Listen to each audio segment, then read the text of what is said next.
la presidenta de la República, Dina Boluarte, no hizo caso a los llamados que hizo la Corte Interamericana de Derechos Humanos, organismos internacionales, ni al Poder Judicial peruano, ni al Ministerio Público e instituciones de derechos humanos en el Perú, y ha promulgado la ley que se hizo en el Congreso de la República. ¿Cuál es su reacción luego de conocer la promulgación de esta cuestionada ley, doctor? Bueno, en primer término, he escuchado el discurso de doña Dina Boluarte, un discurso lleno de mentiras y de un intento de relectura lo que ocurrió aquí en el país. Es decir, ella dice que quienes han sido condenados por violaciones a los derechos humanos han sido personas que han luchado por la democracia. Entonces yo no sé si la lucha por la democracia incluía la muerte de 69 personas en Ajomarca, de entre ellos 22 niños, ¿no? De esa democracia yo no quiero ser parte, ¿no? En segundo lugar, decir que estas personas estaban procesadas injustamente cuando precisamente es lo que se quería y lo que se quiere es que fueron responsables de graves crímenes, como el señalado, sean pues extirpados de lo que es una fuerza armada que tiene que ser democrática, que tiene que respetar los diversos fueros, ¿no? Pero no, ella señala que está bien lo que hicieron. Es más, los felicita y dice que ella los ha repuesto, ha hecho justicia, ¿no? Entonces, en realidad estamos en una relectura de lo que realmente ha ocurrido en el país, ¿no? Es decir, todos sabemos, como usted siempre lo repite en sus programas, que finalmente hubo violencia terrorista, etcétera, pero también hubo una acción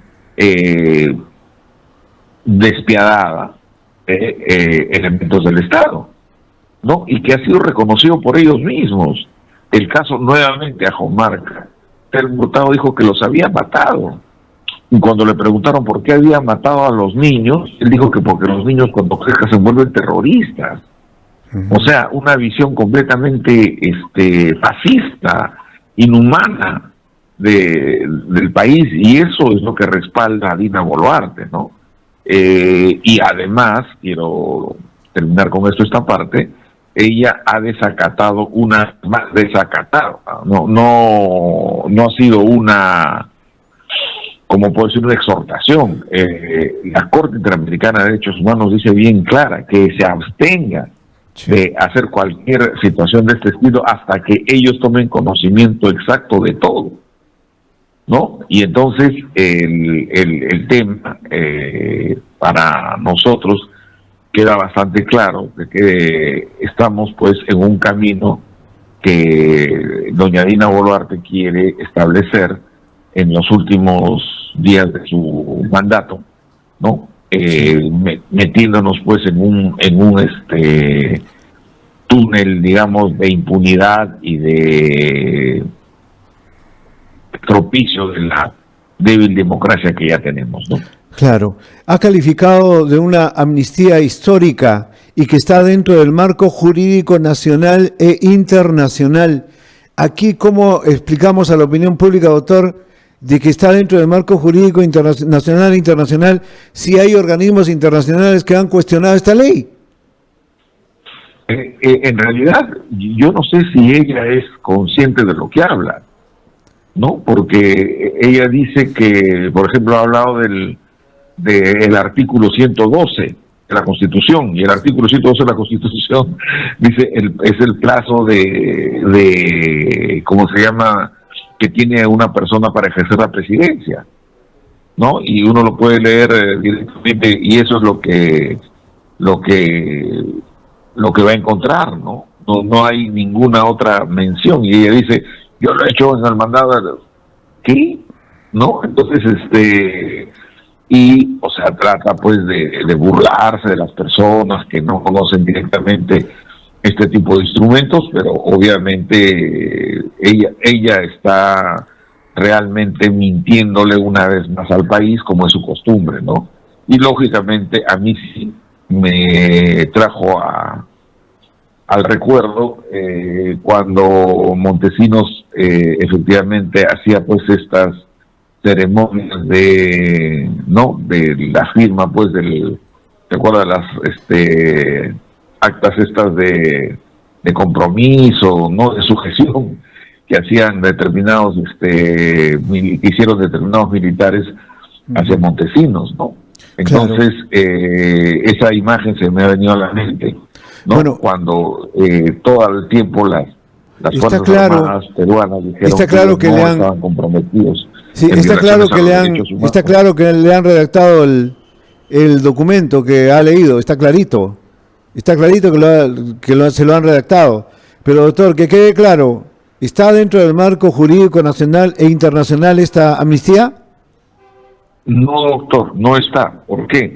Porque las amnistías, como dicen la normatividad internacional, es para perfeccionar la justicia.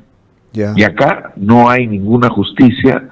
Mejor dicho, lo que ha ocurrido es que el Poder Judicial ha investigado a determinadas personas y las ha sancionado, ¿no? Y con lo difícil que constituye investigar y sancionar un delito de esa naturaleza, ¿no? Y creo yo que lo que ella está es haciendo un abuso de lo que tiene como facultades. Ahora, el Congreso definitivamente, pues claro, uno puede decir, lo que ella pudo haber hecho es observar esa ley, porque como usted sabe, el día 21, la Corte Interamericana de Derechos Humanos ha citado al gobierno peruano para una audiencia, ¿no?, en Costa Rica para preparar este documento, esta ley que acaba de publicar. Y en la resolución le dice que no haga ninguna acción dirigida a lograr amnistías, etcétera, para personas que han sido... ¿no? Entonces está desacatando una vez más el pronunciamiento de la Corte Interamericana, que este es un segundo pronunciamiento, porque el 1 de julio hizo uno en el mismo sentido, cuando el Congreso aprobó la ley de amnistía, le dijo no, que este proyecto de ley, esta ley que todavía que tiene que ser refrendada por el Ejecutivo, que no surte efectos, etcétera. Es decir, van a ser dos situaciones, y claro, un antecedente fue la libertad de Fujimori, es decir, el gobierno venía desacatando completamente toda la normatividad en materia de derechos humanos. Ahora, hay varios casos en los cuales están metidos los violadores de derechos humanos que son uniformados, de las Fuerzas Armadas me refiero, también de la policía. ¿Cuáles son los casos emblemáticos que considera usted donde hay violadores de derechos humanos y que se van a ver beneficiados?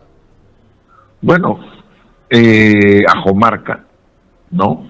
El caso Cayara, el caso de los sótanos del CIE, ¿no?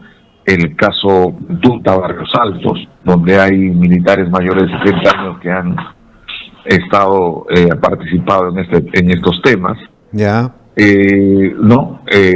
Entonces, gente del Grupo Colina, ¿no?, que ha sido condenada y como digo, acá la presidenta engaña a la población cuando dice nuestras Fuerzas Armadas. Toda la vida las Fuerzas Armadas han declarado que ellos no están comprometidos con eso, ni la Policía Nacional, ¿no? Entonces, uno no entiende por qué esta señora miente tanto, ¿no? Claro, como digo, aprovecha a veces pues que no tenemos el recuerdo muy pendiente, ¿no? Y eso hace que ella mienta, diga cosas que no son ciertas, y que la brújula de su gobierno son los derechos humanos. Por favor, mejor que no mencione el tema de derechos humanos. Claro. Algunos militares aceptaron que se equivocaron. El caso Barrios Altos, ese es el caso de La Pollada, ahí donde mataron a un niño de 8 años, si mal no me equivoco, y ahí es donde Santiago Martín Rivas aceptaría que uno de los que mataron a esas personas aceptaron que mataron al niño porque cuando iba a hablar, iba a delatarlos y iba a ser terrorista. Y en el caso de la Cantuta son los estudiantes que fueron secuestrados y que aparecieron prácticamente en cenizas. Y a lo que Marta Chávez dijo que, que ellos se mataron. Sí, y en realidad, como digo, las Fuerzas Armadas han señalado que estos fueron, decían, excesos, ¿no? Que habían sido excesos, que habían sido órdenes que no se dieron, que los autores materiales no cumplieron las órdenes, que se excedieron, etcétera, ¿no? Ha sido el razonamiento. Pero ahora doña Dina nos dice que todo eso era parte de la lucha contra el terrorismo. Ella nos dice que los 69 muertos de Ajomarca eran parte de la lucha contra el terrorismo, lo de Callara, la desaparición de los periodistas, ¿no? Jaime Ayala, ¿no? El caso también del periodista de Caretas, ¿no? Bustillos, otra parte pues de la lucha contra el terrorismo.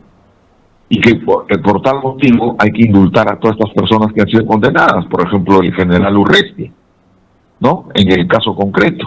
Ya. Entonces, creo yo que aquí estamos ante una situación muy grave. Estas situaciones solo se presentan en gobiernos dictatoriales. Acordémonos que la ley de punto final que dio en Argentina, donde el gobierno militar, ¿no? Las leyes estas también de amnistía que se dieron en Uruguay, ¿no es cierto? Y entonces todas estas leyes que trataron de ocultar la verdad y la justicia para las víctimas, ¿no? O los pactos como el de la Moncloa en España, donde ya nos investigó todos los crímenes del franquismo, ¿no? Entonces estamos en un retroceso de esa naturaleza, ¿no? Es decir, volviendo en el caso del franquismo, que sería el más cercano, usted sabe que Franco aceptó dejar el gobierno y que no se investigue todos sus crímenes, ¿no? Y al final no le aceptaron, pero ya el pacto de la Moncloa que se hizo luego de su muerte, anduvo por ese tema, ¿no? Entonces, está claro que aquí Dina Boluarte, yo creo que es un instrumento de sectores, un instrumento que colabora mucho, o sea, no es que sea un títere, sino títere porque no sabe lo que hace, pero que está orgullosamente haciéndolo, de sectores que quieren reescribir la historia respecto a la violencia que se vivió en nuestro país. Es que era uno de los requisitos para tenerle en el cargo, tenía que ponerse del lado de la ilegalidad, porque esto es ilegal. Ahora, doctor, hablando de lo estrictamente jurídico, ¿qué va a pasar con los jueces? ¿Van a aplicar la ley de los violadores de derechos humanos o aplican el artículo 138 de la Constitución, donde al existir incompatibilidad entre una norma constitucional y una norma legal, entonces los jueces deben preferir la ley madre, que es la Constitución? Bueno, yo creería que lo que van a hacer los jueces y los fiscales es el control de constitucionalidad y de convencionalidad, porque como todos sabemos, para que estos militares salgan de la cárcel tienen que presentar una excepción de amnistía, ¿no es cierto? Y eso tiene que ser calificado por los jueces, por los fiscales, ¿no? Y en esa línea, tanto la expresión que ha hecho la doctora Yaret Tello como la doctora Adela Espinosa en contra de esta ley, creo que nos da una buena señal.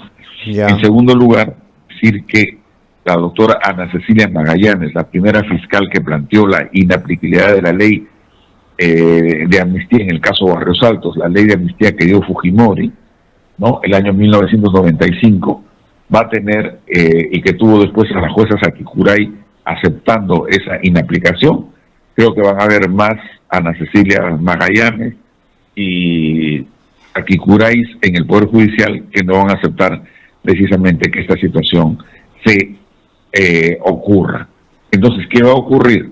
Como en otros momentos, van a buscar sancionar a los jueces, sancionar a los fiscales, darles a premiarlos, como si usted ¿se acuerda? El año 95 dieron una ley de amnistía y posteriormente dieron una segunda ley obligando a que se cumpla la primera, ¿no? Entonces seguramente tendremos algo de eso en los próximos meses, mirando la actuación que hagan los fiscales y los jueces.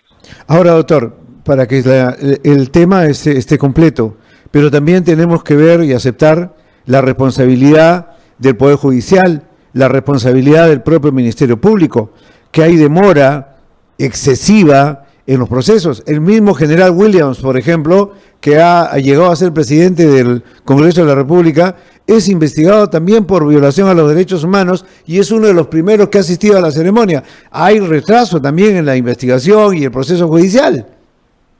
Definitivamente, eso no lo podemos negar. Ahora, habría que ver las razones. Hay, por ejemplo, el caso del Frontón, que se ha quebrado hasta 6 veces. Y preguntemos por qué. Entonces, es que los abogados de los militares no obviamente hacen su trabajo de postergar. En segundo lugar, el Ministerio de Defensa nunca entregó información de los casos, nunca entregó la hoja de servicio. Todo eso se ha logrado obtener a partir de investigación de la parte civil y del periodismo de investigación. Eso es lo que no se dice. Y en tercer lugar, que recién el año 2001 se pudo iniciar los procesos que desde 20 años atrás no se habían iniciado, precisamente porque estábamos en una situación de violencia, después en una dictadura de Fujimori, y recién con la sentencia del caso Barrios Altos es que se pueden comenzar a mirar estos casos. Es decir, esa no es responsabilidad de las víctimas, de todos, sino fundamentalmente del Estado. ¿Y quiénes son finalmente los que terminan pagando los platos rotos?